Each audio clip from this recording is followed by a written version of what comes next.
Hello, and welcome back to another episode of I'm Free, Now What? With me, Michelle Fortier, a licensed clinical social worker in the state of Florida in private practice with a focus on people involved in the criminal justice system. This right here is a former colleague of mine, Fanta Hunter. I'm just going to be calling her Hunter because that's what we're used to, and I'm pretty sure she's just going to be calling me 48 because that was my name. And Ms. Hunter, she worked in the Department of Corrections as a nurse. And Ms. Hunter, tell us, where did you start in corrections, what your job title was, all that good stuff. Okay, so I started at Taylor CI, which is in Perry, Florida. I started as an LPN while I was going to RN school. When I graduated while I was still at Taylor. So you could say I started about 2016, and then about 2018, I transferred over to Madison CI. So in total, I've been in corrections 4.5 years, started as an LPN and ended as an RN. That's a good chunk of time. So what did you like about working in corrections? It was different than regular nursing, but whereas people think you don't get a lot of experience, you actually do, because we can't just send the inmates to the hospital or to the doctor's office. We have to do a lot of the critical thinking and critical care before we last resort send them out to the hospital. So for me, it was the adrenaline rush of saving lives pretty much before I sent it to somebody else to do it,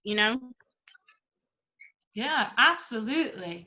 And I'm bringing on, because I don't know who's heard it, but I had some issues with medical staff at different times. Some of them are very sorry, but Ms. Hunter was not one of them. Ms. Hunter was a very good nurse that took good care of her patients. And we were just talking, though, being a good provider didn't always mean being so nice to the population. Because they would take advantage of us. She's a female, I'm a female. Tell them about walking a confinement wing. Yeah, I don't know about you, and my husband used to give me all care from the moment I started within DOC. I kept my eyes down. And it wasn't a form of submission. It wasn't me being afraid. It was I did not want to see what they were doing, which was 9 times out of 10 touching the private areas. You know what I'm saying? And so I can honestly say in the 4.5 years that I was within DOC in confinement, I witnessed being gunned, or jacked off to maybe 5 to 6 times. So, but yeah, confinement was a beast of another kind. It would give you, high blood pressure. Yeah. In just one walkthrough. Yeah. So, but, it was the nature of where we worked. So, yeah. You had to have a tough skin and a long shirt. That's real now. I like that. Tough skin and a long shirt. Right. Exactly. And so what kept you working in corrections for the amount of time that you did? I started off in long-term care. I did that for 4 years as an LPN, and I got tired of it. It was something I was good at, but it wasn't something I never wanted to be in long-term care. And it just so happened to, my husband's in it as on the security side. And so I liked, I like what you got going on. Let me check it out. And what kept me in it was the fact that it just was a different environment, a different type of nursing that, you're not going to get in the hospital. You know what I mean? And I don't know, I thrived at it for some reason, which, is a good thing. And I don't know, it was just something I became good at, and so I liked doing it for a while, as long as I did. And, it was just, I can't honestly say, it just was something that I liked doing pretty much for that time period, so. Did you ever question yourself why you like doing it? Because I know for me, I had to be like, why do I enjoy this?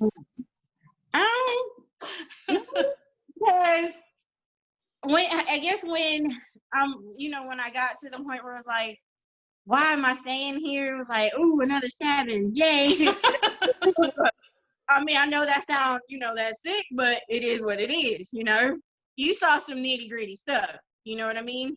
And there is a certain, I always say this, there's a certain brotherhood and sisterhood within the Department of Corrections, because not a lot of people want to do what we do. And that's not just on the medical side, but on the security side, mental health side, all of that, dental, all of that, because there's this stigma out there that they're all just horrible and they're going to kill you as soon as you walk on the ground. And a lot of them just want to go home to their families and be taken care of. So, I don't know. It was a great experience. I really must say, so. Very fulfilling. And we were just talking before we started this about, so we both worked at Madison, and Madison for a little while. At first, Madison was an easy camp, and then Madison became an extremely rough camp. And like when you say stabbings, there was like at least a stabbing at least once a week. And you get once a week. Yeah. And when you started at the beginning, when I started, it was just so low key. But then you get used to that high level. And then when it goes away, you're like, I don't know what to do with this. Right. Like, I'm not liking this anymore. Yeah. So that's what you were saying is, Madison then became an incentivized camp. Right. And with it becoming an incentivized camp, those are the good inmates. Yeah. Heavy on the, they were the ones that didn't get called.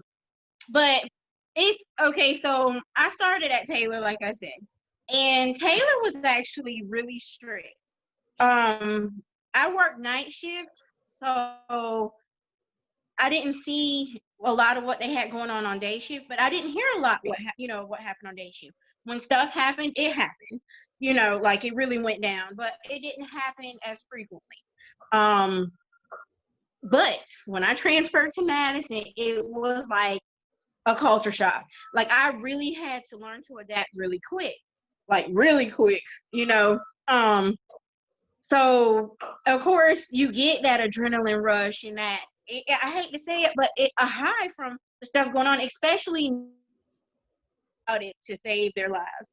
So as it was happening more than once a week. I mean, it was really happening for a minute. We were getting them 4 and 5 times a week. We maybe life flighted once a week, but we were getting them quite frequently. So I actually left and went down to Martin CI for a little while. And I really don't count that as an experience because I don't even want to go into there, that didn't happen. But I came back, and when I came back is when they start, they were just transitioning over, or they were getting well into the transitioning over into incentivized. And for me, I thought it was like, a culture shock coming from Taylor to Madison, but it was like coming back to Madison, a Madison that wasn't stabbing each other. You know what I'm saying? That was really a shock to me. And it really like hit me hard because I'm like, what do I do with myself now? Like, I'm so used to being busy throughout the whole night dealing with standby for emergency traffic type stuff or somebody just coming in bloody, you know what I mean? So it really kind of, that going into the incentivized, security loves it, but from the medical standpoint, I was just like, oh no, ma'am, can't do this anymore. This is boring. And I hate to sound like that, but, that's what our job consisted of. You know what I'm saying? But it makes sense because when you're dealing with that level, you're able to use these skills that you've developed that not a lot of people have. But when you're doing sick call for constipation, that's really not a skill. Right. I mean, I'm sure ain't putting my finger up nobody's butt to find out if they got pebbles in there. You know what I'm saying? It's not happening. If you tell me you need me to dermabond that wound, I got you. You know what I mean? It is called the dermabond queen for nothing. So, but and I said the same thing because I know for me, for me to have gone from, inmates that stab themselves, hang themselves, bleed out all over the place to, I miss home. I couldn't have been able to deal with that. I'd have been like, what? You're Right. not. Because even out here, a lot of the clients that I see are chronically suicidal, they're cutters, all this other stuff. So to leave and have clients that aren't bleeding out, I don't know what to do with Right. that. Right.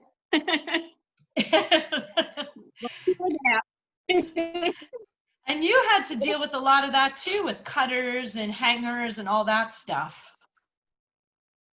Oh yes. Oh yes.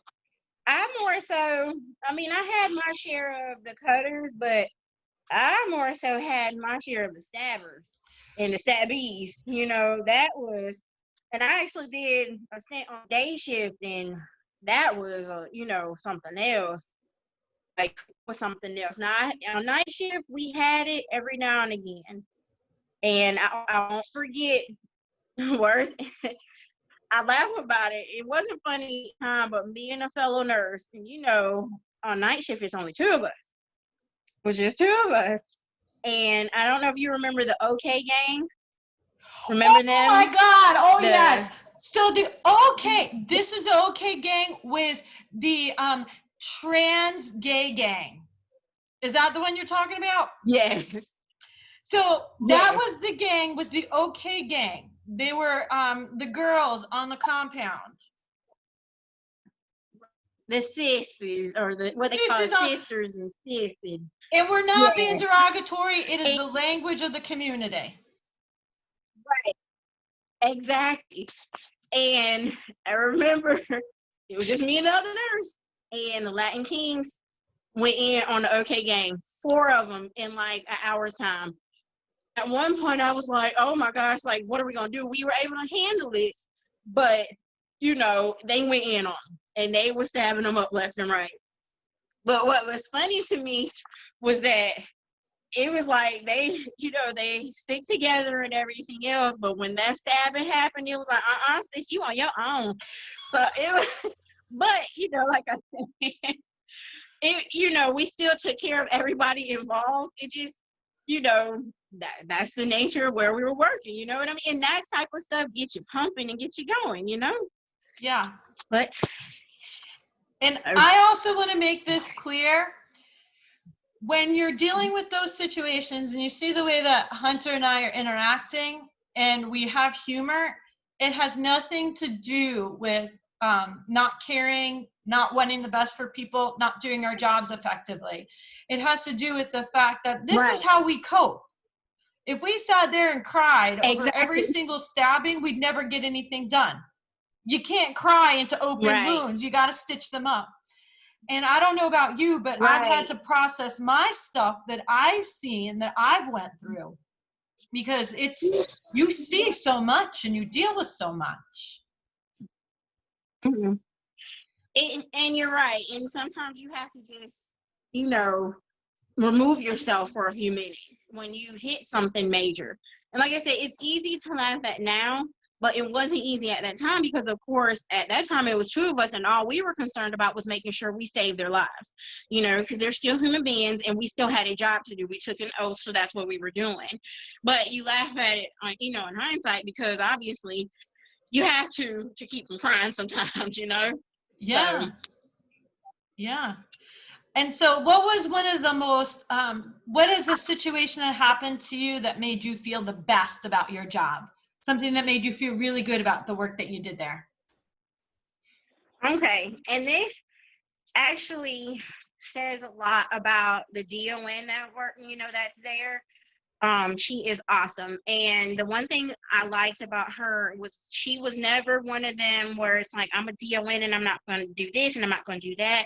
You're an RN and you're an LPN. So I say that to say this. So we had an incident where an inmate was stabbed with plexiglass and he was hit in the head hard. I think he had like 4 different areas where he got stabbed at. And I was the first one to respond when they brought him into medical, and I asked him to remove his jacket. And as soon as I did, it was spurting out. So you knew it was an arterial bleed somewhere. And with the arterial bleeds, we got to get them going. So I called for help.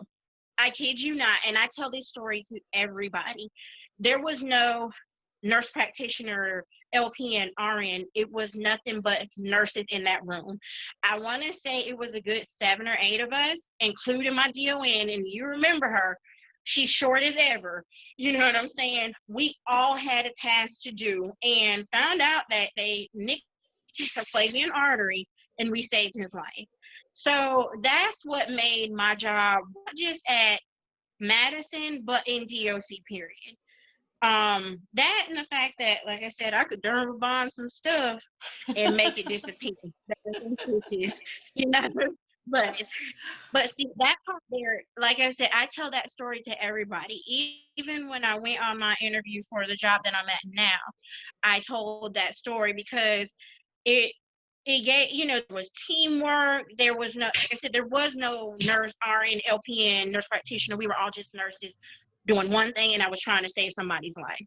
So that's what, that's what DOC really should be about. You know what I mean? Not just the bad stuff, but the good stuff that's in there, even though it comes from bad stuff. You know what I mean? If that makes sense.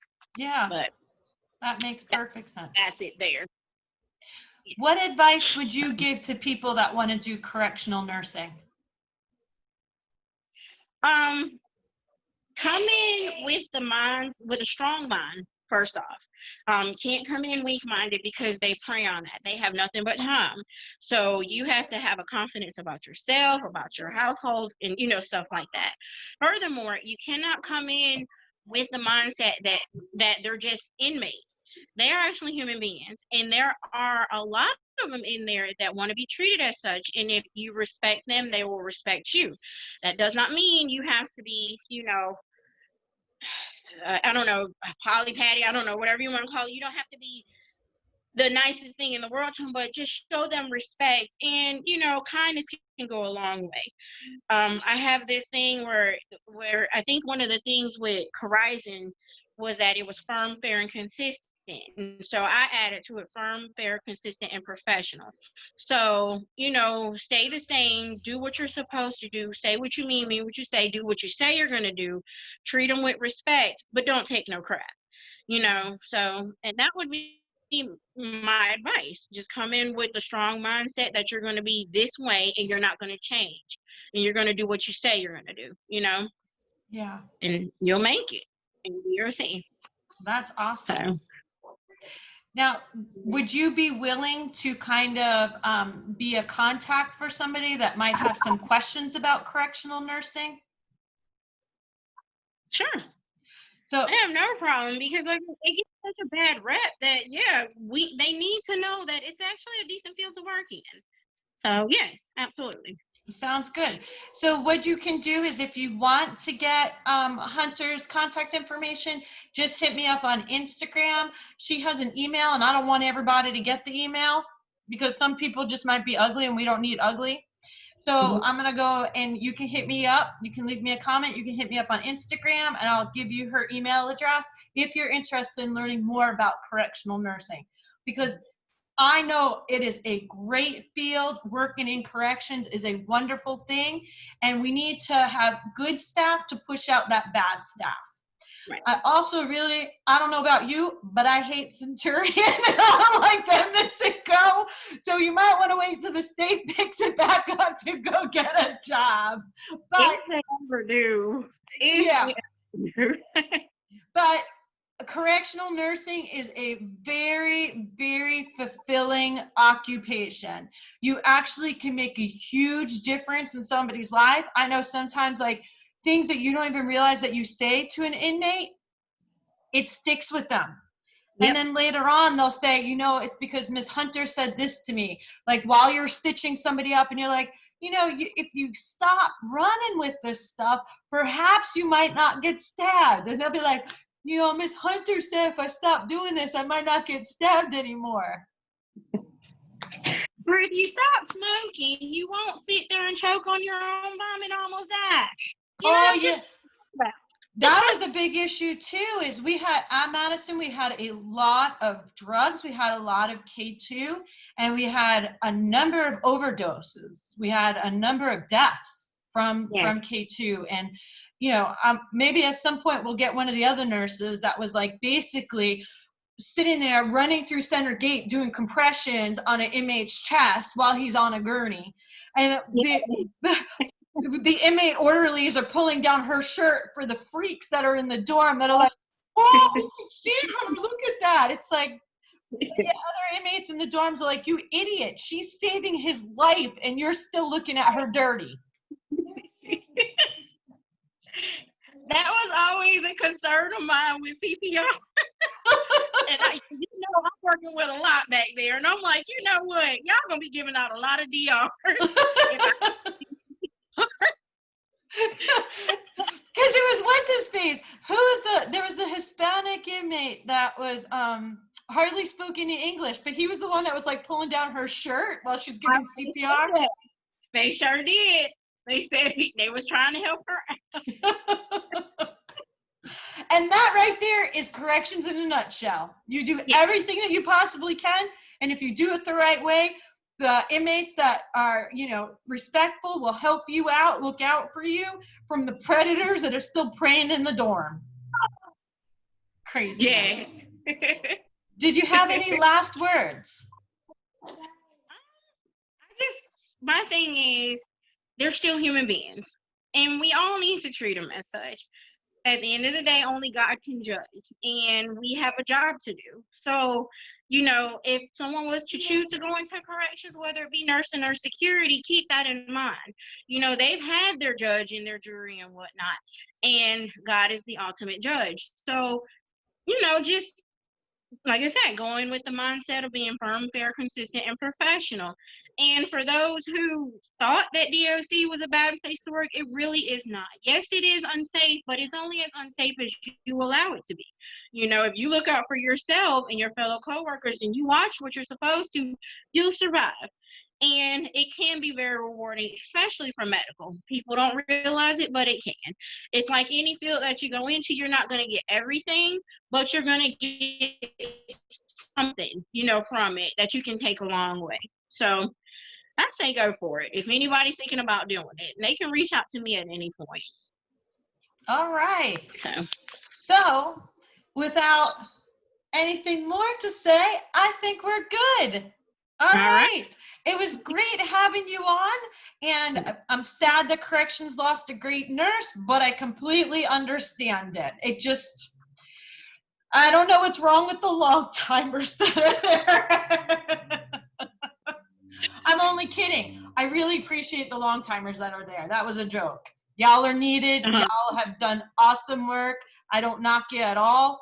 There's something about that consistency, about inmates knowing who they're interacting with on a regular basis. High turnover is really not good for the inmate population, nor is it good for the staff. High turnover is really unsafe. So if we can keep people in there and keep people happy, then we can have much safer prisons. And if we treat the staff well, they might actually stay.